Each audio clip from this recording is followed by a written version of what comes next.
안녕하세요, 여러분. 열왕기하 4장 읽겠습니다. 예언자의 무리에 속한 한 사람의 아내가 엘리사에게 와서 말했습니다. 선생님의 종인 내 남편이 죽었습니다. 선생님도 아시듯이 내 남편은 여호와를 잘 섬기던 사람이었습니다. 그런데 내 남편이 죽자 빚쟁이가 찾아와 내 두 아들을 데려갔다가 종으로 삼으려 하고 있습니다. 엘리사가 대답했습니다. 내가 어떻게 하는 것이 도움이 되겠소? 당신 집에 무엇이 있는지 알려주시오. 여자가 말했습니다. 가진 것이라고는 기름 한 병이 전부입니다. 엘리사가 말했습니다.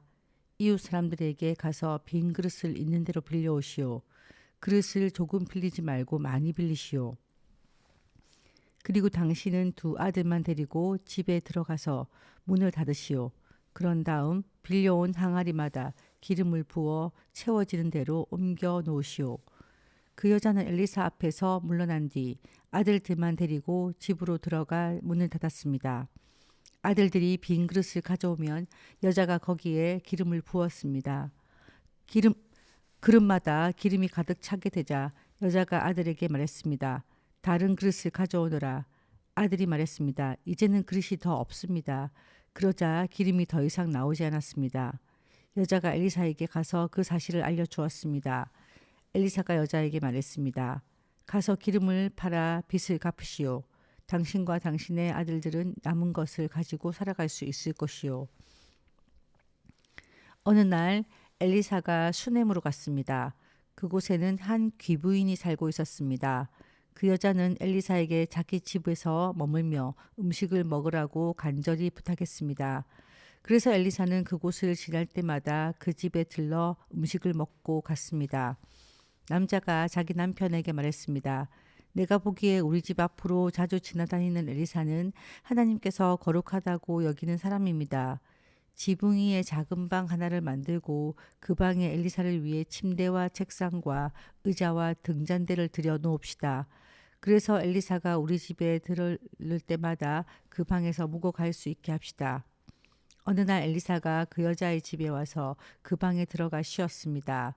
엘리사가 자기 종 게하시에게 말했습니다. 수넴 여자를 불러오너라. 게하시가 수넴 여자를 불러왔습니다. 그녀가 엘리사 앞에 섰습니다. 엘리사가 게하시에게 말했습니다. 여자에게 이렇게 말하여라.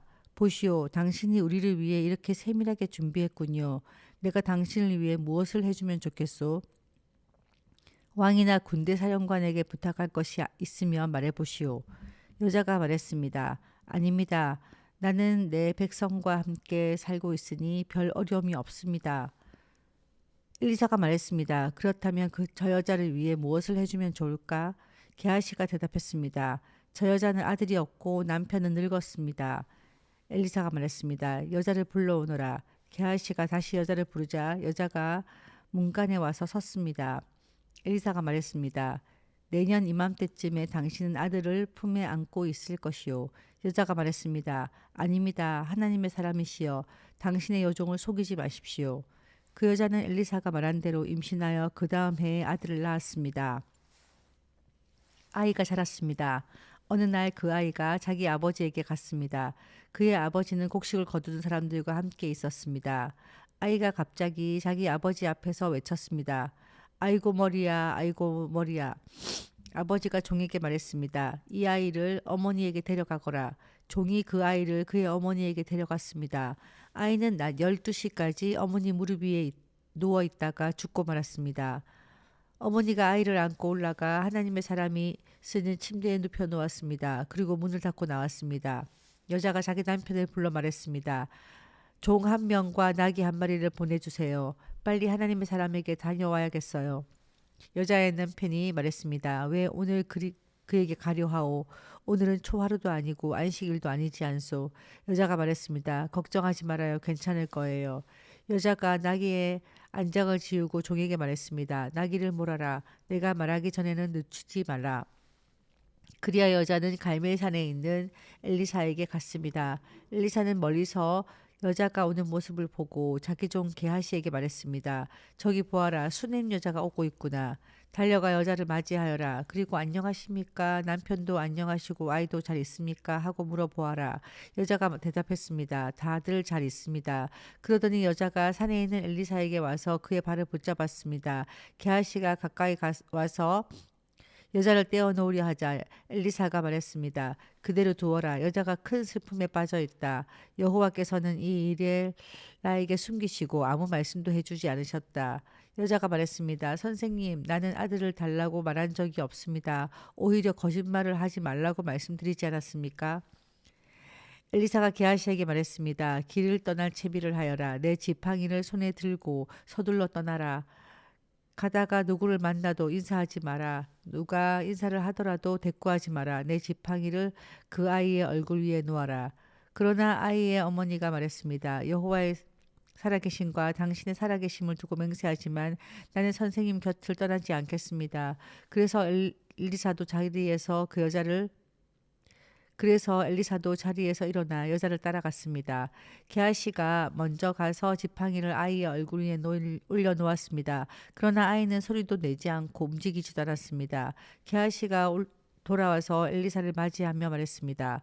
아이가 깨어나지 않습니다. 엘리사가 집으로 들어가 보니 아이는 죽은 채 자기 침대에 누워 있었습니다. 엘리사는 방으로 들어가서 문을 닫았습니다. 방 안에는 엘리사와 아이밖에 없었습니다. 엘리사가 여호와께 기도를 드렸습니다. 그리고 나서 침대로 가서 아이 위에 엎드렸습니다. 자기 입에 아이의 입을 맞추고 자기 눈을 아이의 눈을 맞추고 자기 손을 아이의 손 위에 올려놓았습니다. 그렇게 아이 위에 엎드려 있는 사이에 아이의 몸이 따뜻해지기 시작했습니다. 엘리사는 침대에서 내려와 방 안에서 왔다 갔다 한 다음 다시 침대에 올라가 아이 위에 엎드렸습니다. 그러자 아이가 재채기를 7번 하더니 눈을 떴습니다. 엘리사가 게하시를 불러 말했습니다. 수냄 여자를 불러오너라. 게하시가 수냄 여자를 불러왔습니다. 여자가 오자 엘리사가 말했습니다. 아들을 데려가 가시오. 여자가 들어와서 엘리사의 발 앞에 엎드려 절한 다음 아이를 데리고 밖으로 나갔습니다. 엘리사가 길갈로 돌아갔을 때 그 땅에는 가뭄이 들었습니다. 예언자의 무리가 엘리사 앞에 앉아 있었습니다. 엘리사가 자기 종에게 말했습니다. 불 위에 큰 솥을 올려놓고 이 사람들을 위해 국을 끓여라. 그 가운데서 한 사람이 나무를 캐려고 들에 나갔다가 야생 덩굴을 발견했습니다. 그는 그 야생 덩굴에서 박을 따서 자기 옷에 가득 담아왔습니다. 그리고 그것을 국을 끓이고 있는 솥에 썰어 넣었습니다. 그들은 그것이 어떤 열매인지 몰랐습니다. 사람들이 국을 그릇에 담은 뒤 먹기 시작했습니다. 그러던 중에 그들이 소리를 질렀습니다. 하나님의 사람이여, 국에 독이 있습니다. 그들은 더 이상 국을 먹을 수 없었습니다. 엘리사가 사람들에게 밀가루를 가져오라고 말했습니다. 밀가루를 가져오자 엘리사가 그것을 국에다 넣고 말했습니다. 사람들에게 국을 떠 주어 먹게 하시오. 그러자 국 안에 있던 독이 없어졌습니다. 어떤 사람이 바알 살리사에게에서 엘리사에게 왔습니다. 그는 핵곡식으로 만든 보리빵 20개와 핵곡식을 자루에 담아서 엘리사에게 가져왔습니다. 엘리사가 말했습니다. 그것을 사람들에게 주어서 먹게 하여라. 엘리사의 종이 말했습니다. 이렇게 적은 것을 가지고 어떻게 100명에게 먹일 수 있겠습니까? 엘리사가 말했습니다. 그 빵을 사람들에게 주어서 먹게 하여라. 여호와께서 이렇게 말씀하셨다. 그들이 먹고도 남을 것이다. 그래서 그 빵을 사람들에게 주니 여호와께서 말씀하신 대로 사람들이 먹고도 남았습니다. 신약에서 읽었던 예수님의 오병이어가 떠오르네요. 엘리사의 기적들이 나오는 열왕기하 4장이었습니다. 여러분 내일 만날게요.